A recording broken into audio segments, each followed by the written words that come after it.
Bismillahirrahmanirrahim. Assalamualaikum warahmatullahi wabarakatuh. Selamat pagi anak-anakku sekalian. Semoga semuanya dalam keadaan sehat walafiat tanpa suatu halangan apapun. Dan hari ini bisa melanjutkan materi-materi yang akan disampaikan oleh Bapak dan Ibu guru kalian, dan tetap semangat dalam menjalankan sistem pembelajaran daring ini atau dalam jaringan ya istilahnya. Baik, sebelum kita mulai pelajaran kita, yaitu pelajaran sejarah kebudayaan Islam, kita membaca basmalah bersama-sama terlebih dahulu. Bismillahirrahmanirrahim. Dan semoga kita bisa menyelesaikan apa yang menjadi tugas ataupun hak dan kewajiban kita, semuanya kita mendapatkan dan melaksanakan dengan baik sampai dengan selesai nanti ya. Amin ya rabbal alamin.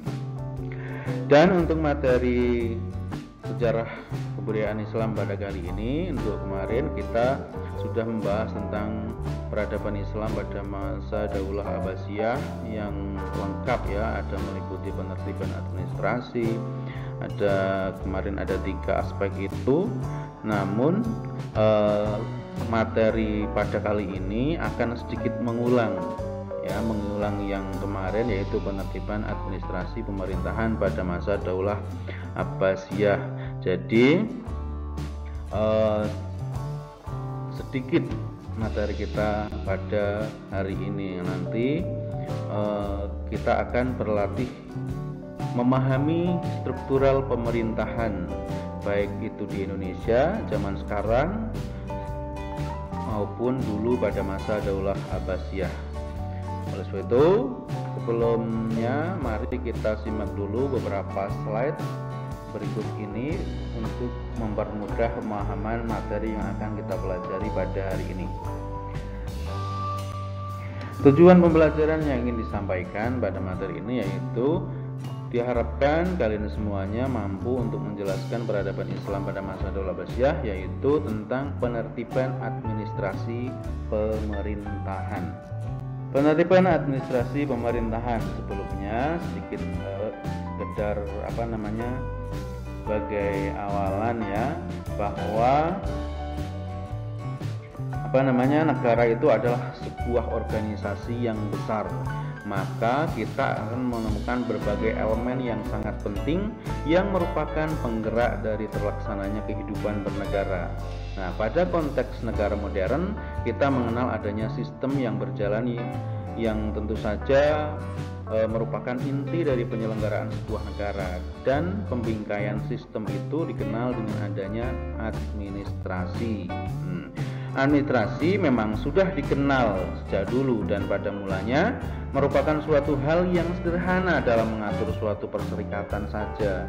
Namun, seiring kemajuan, administrasi merupakan istilah yang selalu disandarkan kepada pengaturan pada realisasinya itu. Administrasi memiliki pemaknaan yang kompleks, tetapi dalam pembahasan kali ini negara adalah sebagai objek dari administrasi, dan Islam adalah sistem yang sempurna.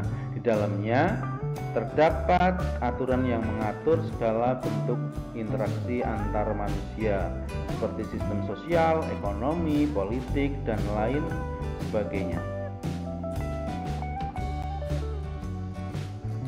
Adanya aturan-aturan semacam ini yang melaksanakan dan menerapkan aturan-aturan tersebut atas segenap manusia. Islam telah menetapkan sistem yang baku bagi pemerintahan. Islam juga telah menetapkan sistem administrasi negara yang khas pula untuk mengelola sebuah negara. Demikian pula Islam datang dengan membawa aturan paripurna dan yang sempurna ya, yang mampu menyelesaikan seluruh problematika interaksi di dalam negara dan masyarakat, baik masalah pemerintahan, ekonomi, sosial, peradilan, pendidikan maupun politik di dalam maupun di luar negeri, yang menyangkut interaksi umum antara negara dengan anggota masyarakat, antara negara dengan negara maupun negara dengan umat dan bangsa-bangsa yang lainnya. Dan pada masa Abbasiyah merupakan masa keemasan Islam dalam segala hal, termasuk ilmu pengetahuan. Nah, kesejahteraan sosial, kesehatan, budaya, dan juga kemajuan dalam bidang administrasi negara. Zaman Khalifah Harun ar-Rasyid merupakan puncak kegemilangan maksudnya ya, pemerintah Abbasiyah, atau boleh juga bisa dikatakan dengan zaman yang paling gemilang dalam sejarah Islam. Sehingga konsep administrasi Islam dalam hal itu memenuhi urusan rakyat. Untuk memenuhi urusan rakyat termasuk kegiatan Riyatus Syu'un, atau sedangkan kegiatan Riyatus Syu'un itu adalah semata-mata wewenang khalifah. Maka seorang khalifah boleh mengadopsi teknis administrasi yang dia kehendaki, lalu dia perintahkan agar teknis administrasi tersebut dilaksanakan. Karena khalifah juga diperbolehkan membuat semua bentuk perundang-undangan dan sistem administrasi atau nizam ad-idari, lalu mewajibkan atas seluruh rakyat untuk melaksanakannya, karena semuanya itu merupakan kegiatan-kegiatan percabangan, dan khalifah juga diperbolehkan untuk memerintahkan salah satu di antaranya. Kemudian untuk menjadi pengikat atas semua itu, melaksanakan aturan tersebut ataupun aturan-aturan lainnya. Seperti yang ada di Indonesia juga, Indonesia itu punya aturan yang namanya Undang-Undang Dasar di paling atas, kemudian di bawahnya itu ada sistem-sistem ataupun struktural pemerintahan yang berpedoman kepada undang-undang tersebut, sehingga administrasi itu bisa berjalan dengan lancar sesuai dengan tujuan yang sudah tercantum dalam perundang-undangan itu. Sampai di sini saya berharap kalian bisa memahami bagaimana struktur pemerintahan yang ada di Indonesia ini maupun struktur pemerintahan zaman kekhalifahan dulu pada masa Daulah Abbasiyah. Pada masa Rasul, sesuai dengan keadaannya ya, organisasi negara masih sederhana sekali. Hal ini disebabkan karena pada masa itu wilayah Islam belum luas dan juga permasalahan negara juga masih belum kompleks, belum banyak. Dan organisasi negara itu mengalami perkembangan dari masa ke masa, tidak terkecuali pada masa dinasti Abbasiyah ini. Juga pada masa Khalifah Harun ar-Rasyid, pada masa ini organisasi tersebut terdiri dari beberapa aspek, diantaranya adalah sebagai berikut. Pada masa itu ada usaha membangun peradaban emas juga yang terjadi pada bidang administrasi pemerintahan Daulah Abbasiyah. Diantaranya ada Diwanul Kharij atau yang berfungsi sebagai Departemen Luar Negeri, dan juga ada Diwanul Ziman sebagai Departemen Pengawasan Urusan Negara, Diwanul Jundi sebagai Departemen Pertahanan dan Keamanan, Diwanul Aqarah sebagai Departemen Tenaga Kerja dan Pekerjaan Umum, dan Diwanul Rasail atau Departemen Pos dan Telekomunikasi. Nah, kalau kita lihat dari istilah-istilah itu, ternyata zaman dulu juga sudah lengkap ya, parlemen-parlemennya, departemen-departemennya, semuanya sudah diatur sedemikian rupa untuk mengatur kelancaran berlangsungnya ketatanegaraan ataupun berlangsungnya urusan pemerintahan pada waktu itu, untuk mengatur kesejahteraan masyarakat. Nah, ini adalah contoh, ini hanya sekedar contoh saja, adalah lembaga-lembaga dalam sistem ketatanegaraan yang ada di Indonesia yang menurut Undang-Undang Dasar tahun 45 ya. Jadi tingkatan paling tinggi yaitu pedomannya adalah Undang-Undang Dasar 45. Kemudian di bawahnya ada parlemen-parlemen ataupun ada bagian-bagian yang mengurusinya sendiri-sendiri. Ada BPK, ada Presiden, DPR, MPR, DPD, MK, sampai dengan urusan sampai dengan ke bawah, sampai dengan tingkatan paling bawah, sampai dengan masyarakat. Nah, karena semuanya ini juga dibentuk oleh masyarakat untuk mengatur masyarakat. agar terwujud masyarakat yang aman, yang sejahtera, yang damai, bisa melaksanakan sebagaimana tugasnya masing-masing. Sama juga struktur pemerintahan pada kekhalifahan ya, pada zaman kekhalifahan di paling atas sendiri ada kehakiman, kemudian di bawahnya ada kekhalifahan atau yang disebut dengan khalifah atau pemerintah, dan ada qadhi-qadhi, ada pejabat-pejabat, ada parlemen-parlemennya, ada mahkamah agungnya juga. Kemudian ada juga sampai dengan pejabat-pejabat yang di bagian paling bawah atau di bagian di daerahnya gitu ya. Kalau misalnya zaman sekarangnya itu di bagian sampai dari pemerintahan pusat sampai dengan provinsi, kemudian kabupaten, kemudian kecamatan, desa, dan sampai ke unsur-unsur yang paling bawah. Sama juga dulu ketika pada masa Khalifah Abbasiyah. Nah, pada masa Khalifah Abbasiyah, pengangkatan Raisul Kitabah atau Sekretaris Negara yang memimpin Diwanul Kitabah atau Sekretaris Negara dalam menjalankan tugasnya, Raisul Kitabah dibantu oleh 5 orang khatib atau sekretaris. Ada sekretaris bidang persuratan, dikenal dengan istilah Khatib Rasail, ada Khatib Haraj, sekretaris bidang perpajakan dan kas negara, Khatib Jundi atau sekretaris bidang militer, pertahanan dan keamanan, ada Khatib Qada, sekretaris bidang hukum dan perundang-undangan, dan Khatib Syurtah atau sekretaris bidang kepolisian dan keamanan sipil.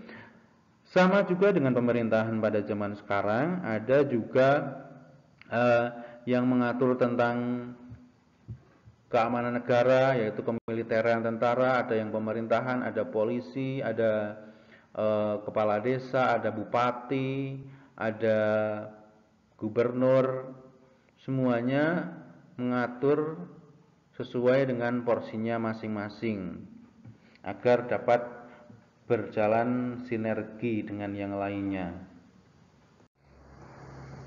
Pengangkatan kepala daerah untuk menjaga daerah wilayah kekuasaan Daulah Abbasiyah yang dipimpin oleh gubernur atau amir untuk memudahkan koordinasi pemerintahan pusat dan daerah. Di bawah gubernur dibentuk pemerintahan desa atau qaryah yang dipimpin oleh Syekhul Qaryah atau kepala desa. Jadi sebenarnya itu ya hampir sama atau bahkan bisa dibilang sama dengan pemerintahan yang ada di Indonesia, yang ada di negara kita. Ya, kurang lebihnya seperti itu. Pembentukan Mahkamah Agung yang menangani beberapa bidang hukum seperti ada Al-Qadi atau yang mengadili perkara agama, hakimnya disebut Qadi. Yang kedua Al-Hisbah atau mengadili perkara umum baik pidana maupun perdata, hakimnya disebut Al-Mustahsib. Dan yang ketiga An-Nadhar fil Mazalim, pengadilan tingkat banding setelah dari pengadilan Al-Qadi atau Al-Hisbah, hakimnya disebut Sohibul Mazalim. Pembentukan Mahkamah Agung yang menangani beberapa bidang hukum seperti Al-Qadi yang mengadili perkara agama, Al-Hisbah mengadili perkara umum, An-Nadhar fil Mazalim yang pengadilan tingkat banding setelah dari pengadilan Al-Qadi atau Al-Hisbah, hakimnya disebut Sohibul Mazalim. Jadi untuk dinaikkan lagi atau tingkat banding itu, misalnya perkaranya semakin sulit, maka akan ditingkatkan lagi ke tingkat banding ke Mahkamah Agung. Dan materi kita akhirnya untuk hari ini cukup sampai di sini. Saya berharap kalian bisa memahami struktural pemerintahan, administrasi pemerintahan pada masa Daulah Abbasiyah. Paling tidak kalian bisa memahami masa administrasi pemerintahan yang ada di Indonesia, karena sama tadi, hampir sama ya. Nanti tugasnya itu sama dengan ini, kalian membuat struktural administrasi pemerintahan. dari saya. Apabila ada yang kurang jelas nanti bisa kalian tanyakan atau kalian bisa komentar di bawahnya, di bawah video ini di YouTube ini, atau kalian bisa SMS atau WA dengan saya yang sudah nomor yang sudah kalian catat, atau bisa langsung telepon ya. Demikian dari saya. Wassalamualaikum warahmatullahi wabarakatuh. Untuk tugas kalian, coba kalian buat struktural pemerintahan Indonesia, mulai dari tingkatan presiden, kemudian sampai dengan yang unsur paling bawah, sampai dengan tingkat RT. Urut-urutannya itu dari mana? Apakah presiden itu nanti langsung ke membentuk bupati, bupati membentuk kepala desa, atau presiden membentuk gubernur dulu, gubernur kemudian di bawahnya ada bupati, bupati ada siapa lagi di bawahnya. Kalian buat garis-garis saja seperti struktural yang sudah ada dicontohkan pada slide atas tadi. Contohnya seperti ini ya yang kalian buat. Kalau ini kan contohnya struktur organisasi desa.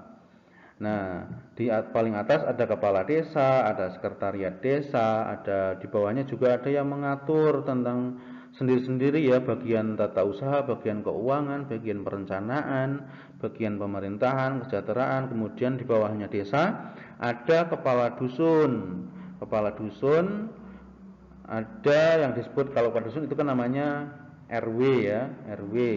Nah, di bawahnya RW masih ada lagi RT.